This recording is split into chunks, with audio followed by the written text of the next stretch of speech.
কক্সবাজারের শেখ মুজিবুর রহমানের মুরাল ভাঙচুর ও সরকারি দপ্তরে থাকা ছবি পোড়ালো ছাত্র জনতা।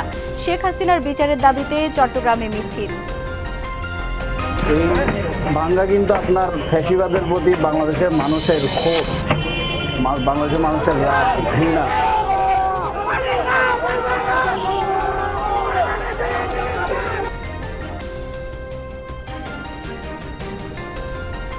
চট্টগ্রাম বন্দরের টার্মিনাল বিদেশিদের হাতে দেওয়ার প্রতিবাদে নৌ উপদেষ্টার গাড়ি আটকে শ্রমিক দলের বিক্ষোভ। দেশের ক্ষতি হয় এমন কিছু না করার আশ্বাস। ক্ষতি হোক এরকম কোনো কিছু করতে রাজি আমরা যা করব দেশের ভালোর জন্য, দেশের উন্নতির জন্য। গত 15 বছরে মেগা প্রকল্পের আড়ালে লুট হয়েছে 7 লাখ কোটি টাকা। সংস্কার, নির্বাচন ও সমন্বয় বিষয়ক সংলাপে উঠে এলো নির্বাচনে ভয়াবহ অনিয়মের চিত্র।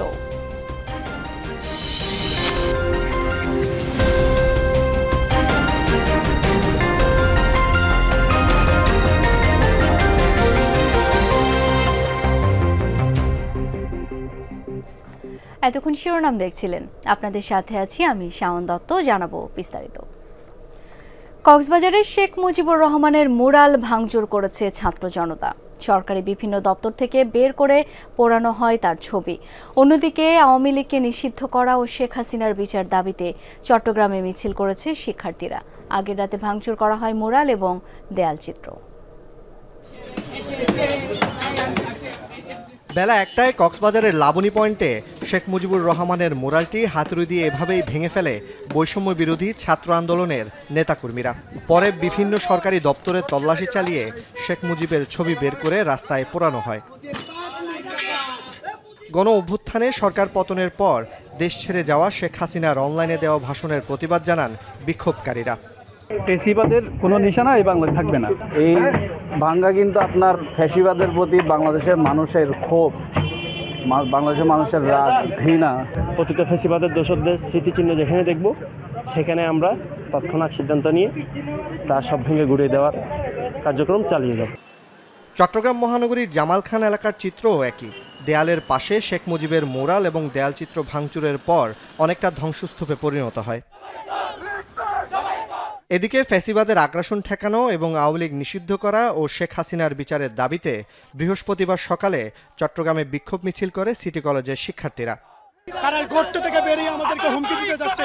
এই হুমকি থেকে আমরা আমাদের এই বাংলাদেশকে রক্ষা করার জন্য আমাদের এই বিক্ষোভ মিছিল আমরা অনুষ্ঠিত করতেছি। এই বাংলায় স্বৈরাচার যদি আবার গঠন করতে চাই, বৈষম্য বিরোধী ছাত্র আন্দোলনের ব্যানারে ইনশাআল্লাহ তাদের দাঁত ভাঙা জবাব দিয়ে বাংলাকে উদ্ধার করতে হবে। যারা স্বৈরাচারের দোষর হিসেবে কাজ করে ওদেরকে সাবধান বাণী দিতে চাই আমরা।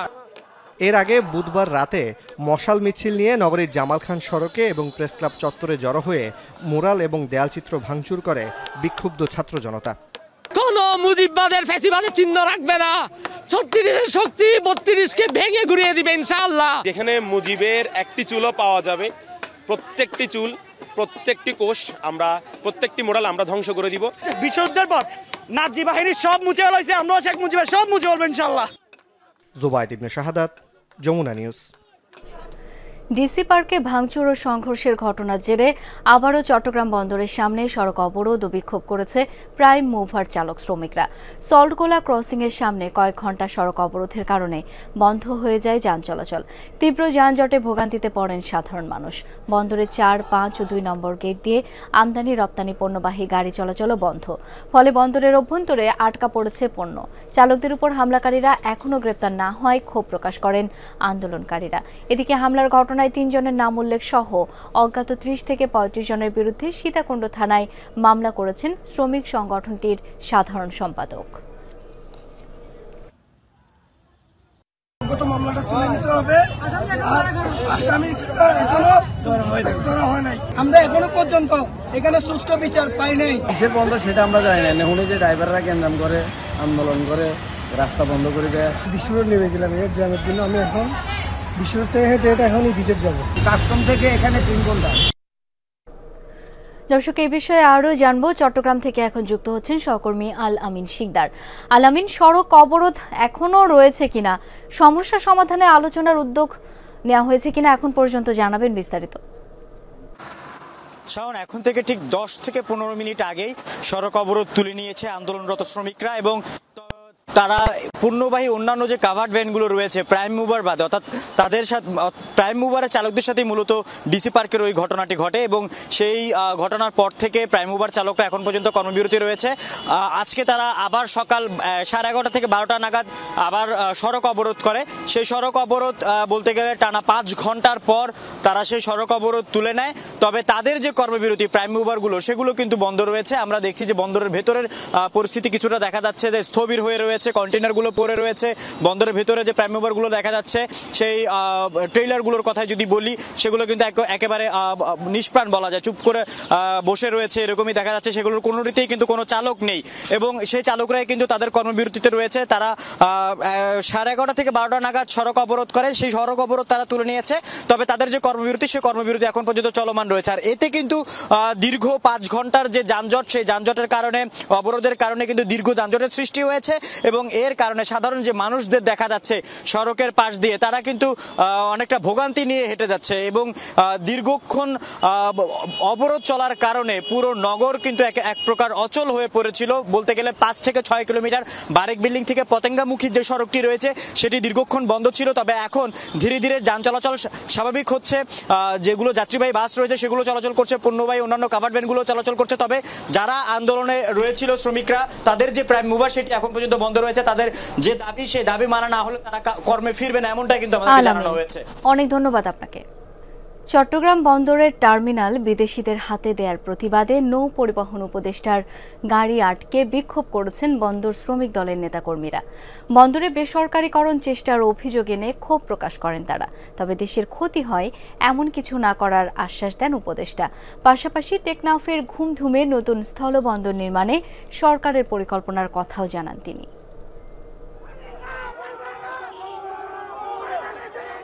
সকালে চট্টগ্রাম বন্দরে কারশেড ও নিলাম শাখা পরিদর্শনে গেলে নৌপরিবহন উপদেষ্টাকে ঘিরে ধরে বিভিন্ন দাবি জানান বন্দর শ্রমিক দলের নেতাকর্মীরা।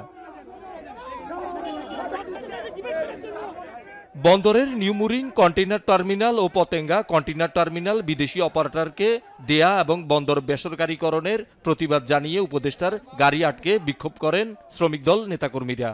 ডিপি ওয়ার্ল্ডকে চট্টগ্রাম বন্দর দেওয়ার জন্য ইতিপূর্বে সালমানে প্রমাণ গংরা চেষ্টা করেছিল, আর তাদের এই এজেন্ডা বাস্তবায়ন করার জন্য বর্তমান উপদেষ্টা এবং কর্তৃপক্ষ কাজ করে যাচ্ছে। ইনভেস্ট করে তারা আসুক, এতে আমাদের কোনো আপত্তি নাই, কিন্তু এটা আমাদের বন্দরের অর্থায়নে, আমাদের নিজের অর্থায়নে তৈরি, সেখানে আমাদের আপত্তি। পরে গাড়ি থেকে নেমে বিক্ষোভকারীদের সাথে কথা বলেন উপদেষ্টা। শ্রমিকদের দাবি প্রসঙ্গে সাংবাদিকদের প্রশ্নের জবাবে তিনি জানান, দেশ ও জনগণের জন্য ক্ষতি হয় এমন কিছুই করবে না সরকার। আমি শ্রমিকদের সাথে কথা বলেছি, আমরা দেশের ক্ষতি হোক এরকম কোনো কিছু করতে রাজি, আমি রাজি নই। আমরা যা করব দেশের ভালোর জন্য, দেশের উন্নতির জন্য এবং শ্রমিকদের যাতে কল্যাণ হয় সেটার জন্য। পরে বন্দরের অভ্যন্তরে বিভিন্ন জেটি পরিদর্শন করেন নৌ উপদেষ্টা। এ সময় মিয়ানমারের রাখাইন রাজ্যের সাথে বাণিজ্য বাড়াতে টেকনাফের ঘুমধুমে স্থলবন্দর নির্মাণ পরিকল্পনার কথা জানান তিনি। মিয়ানমারে যাই থাকুক না কেন, আমাদের সাথে রাখাইন স্টেটের একটা সম্পর্ক ছিল এবং থাকবে, যেহেতু ওখানে রোহিঙ্গারাও ওখানে ওই এলাকার, তো কাজে ওইটাও দেখবো যে একটা ভবিষ্যতের প্ল্যান করে রাখবো। যদি দরকার হয় তাহলে ওখানে একটা পোর্ট করব। অকার্যকর ও অলাভজনক স্থলবন্দরগুলো বন্ধের ব্যাপারে সরকার ভাবছে বলে জানান উপদেষ্টা। আমি 8টা পোর্টকে আইডেন্টিফাই করেছি, স্থল পোর্ট যার 1 পয়সা আমদানি নেই। এত বছর, প্রায় 10 বছর মতো হয়ে গেছে, 1টা পয়সার আমদানি নেই, অথচ আমরা রাজস্ব থেকে খরচ করছি। শহীদুল সুমন, যমুনা নিউজ, চট্টগ্রাম। গত 15 বছরে শুধুমাত্র মেগা প্রকল্প তথা উন্নয়নের আড়ালে লুটপাট ও পাচার হয়েছে অন্তত 7 লাখ কোটি টাকা। চট্টগ্রামের সংস্কার, নির্বাচন, সমন্বয়, জাতীয় ঐক্যমত্যের সন্ধানে শীর্ষক আঞ্চলিক সংলাপে এই তথ্য জানান অর্থনীতি বিষয়ক শ্বেতপত্র প্রণয়ন কমিটির সদস্যরা। সংলাপে গত 1.5 দশকে সব নির্বাচনে ভয়াবহ অনিয়মের চিত্র তুলে ধরেন আলোচকরা। সংস্কার নির্বাচন সমন্বয়ক জাতীয় ঐক্যমত্যের সন্ধানে শীর্ষক এই আঞ্চলিক সংলাপে অংশ নেন বিভিন্ন শ্রেণী পেশার প্রতিনিধিরা। পরিসংখ্যান তুলে ধরে অর্থনীতি বিষয়ক শ্বেতপত্র প্রণয়ন কমিটির এই সদস্য জানান 2010 থেকে 2024 সাল পর্যন্ত দেশে 16 লাখ কোটি টাকার উন্নয়নের বিপরীতে লুটপাট, দুর্নীতি ও পাচার হয়েছে প্রায় 7 লাখ কোটি টাকা। 45% দুর্নীতি শুধুমাত্র আমলাদের হাতে রাফলি, এবং 40% দুর্নীতি শুধুমাত্র রাজনীতিবিদদের হাতে এবং তার বিভিন্ন অঙ্গ সংগঠনের মধ্যে। 2023 পর্যন্ত 16 লক্ষ কোটি টাকা সরকার খরচ করেছে উন্নয়নের পেছনে। এই 16 লক্ষ কোটি টাকার মধ্যে প্রায় 7 লক্ষ কোটি টাকা তছরূপ হয়েছে। CCRSBD এবং সাউদার্ন বিশ্ববিদ্যালয়ের আইন বিভাগ আয়োজিত সংলাপে শিক্ষক, লেখক ও স্থানীয় সরকার বিশেষজ্ঞরা গত আওয়ামী লীগ সরকারের আমলে সব নির্বাচনে পেশিশক্তির ব্যবহার ও অনিয়মের চিত্র তুলে ধরেন।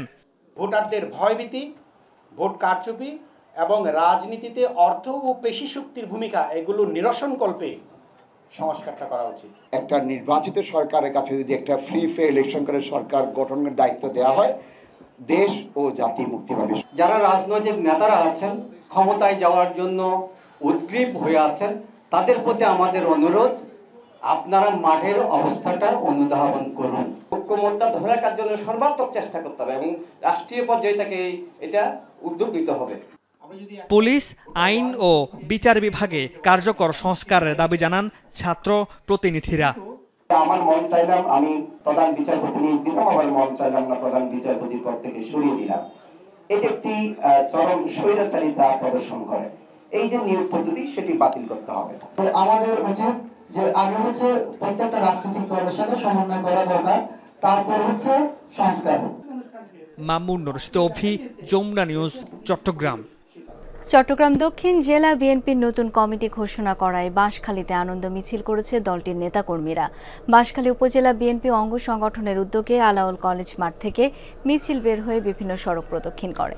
পরে সমাবেশে বক্তারা বলেন, দলের দুঃসময়ে ত্যাগী নেতাদের নতুন কমিটিতে মূল্যায়ন করা হয়েছে।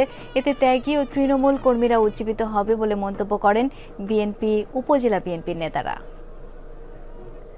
19 দফা দাবি পূরণে রাঙ্গামাটি পৌরসভার নতুন দায়িত্বপ্রাপ্ত প্রশাসক ও স্থানীয় সরকার বিভাগের উপপরিচালকের কাছে স্মারকলিপি দিয়েছে সুশাসনের জন্য নাগরিক সুজন।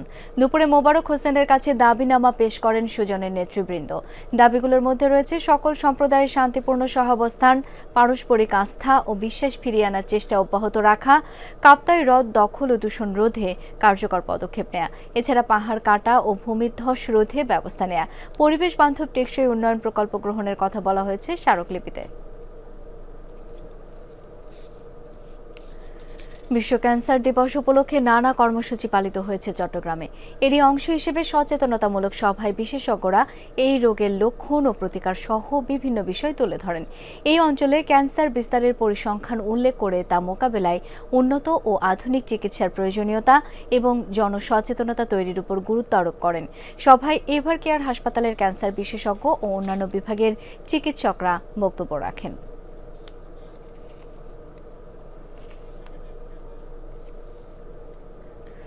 চট্টগ্রামে সুবিধাবঞ্চিত 18 জন প্রতিবন্ধীকে চলাচলের জন্য সহায়ক সরঞ্জাম প্রদান করা হয়েছে।